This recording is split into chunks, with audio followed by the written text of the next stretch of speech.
So I'm doing a quick tutorial on how to make a January wreath out of vines.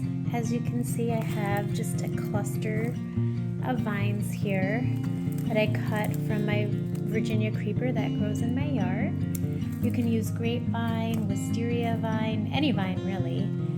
And so I'm grabbing it and clustering it together, and then I'm going to make it into a loose circle shape. It looks very messy right now, but you're going to weave it together and it will look nice and uniform. So I've made sort of a loose circle, and the first thing I'm going to do is wrap these ends around each other at the top and start kind of twisting it around itself. Let me get started. I like to just twist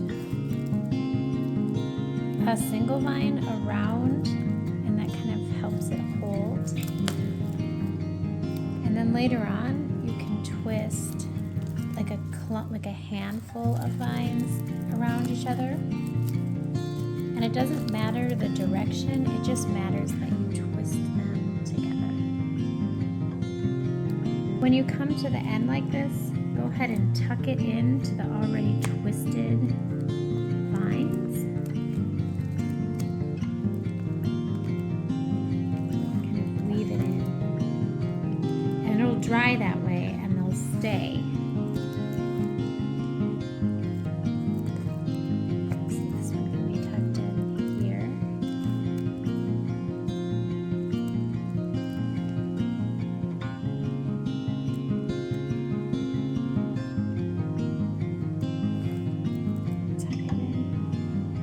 And I love these cute little curly cute things. It's a cluster of vines, and again, kind of weave the end in. Okay. And if you really want to, you can use floral wire. I prefer to just work with the vine and keep weaving it around itself and within itself, and eventually it takes shape and will dry and harden into the final shape. These are pretty freshly cut vines, you can see. They still have some green in them, so they're very pliable and easy to wrap around. The stems are easy to wrap around each other. Now that I have a roughly loose shape that's kind of staying together because I've twisted it around itself, you can take other freestanding vines like this out of your pile and start adding to it and wrapping these freestanding vines around the circle, and it will give it structure. And see how this is really fat down here at the bottom. You can wrap it around and it will come together tighter fashion. So that's what I'm going to do next. And I have a whole bunch of vines over here that I can use as ties to wrap around the base of my wreath. This very loosey-goosey base. So you see it's not quite formed yet,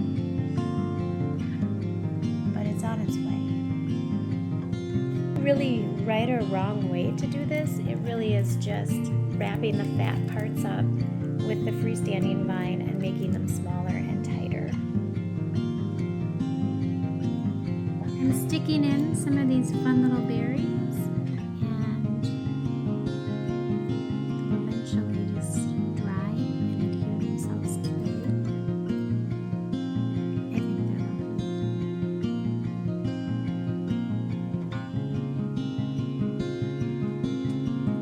Finished my wreath, so tomorrow we're going to add some foliage to it. I'm gonna give it a chance to dry for about 24 hours because there's still some green parts in here, and then once it dries it will hold its shape much better. So I'll use a glue gun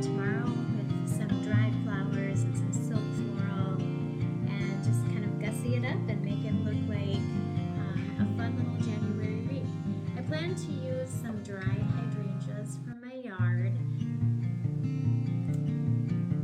So I got some dried eucalyptus, and I think that's a really nice green, beautiful color for a January into February wreath. I also got some pussy willow at Trader Joe's for $5 a bundle, and I think that this can really carry the wreath into spring. So I'm going to be adding some eucalyptus and pussy willow.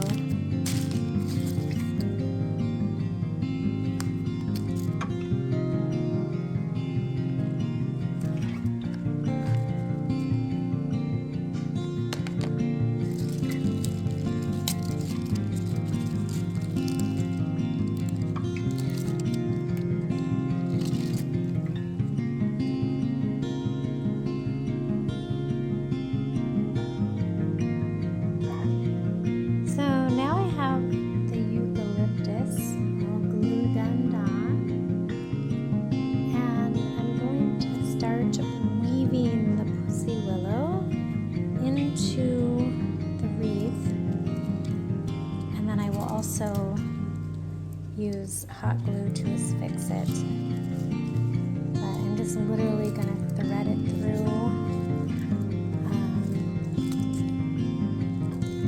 and try to make it so that it stays in, and then I will end up gluing it down as well.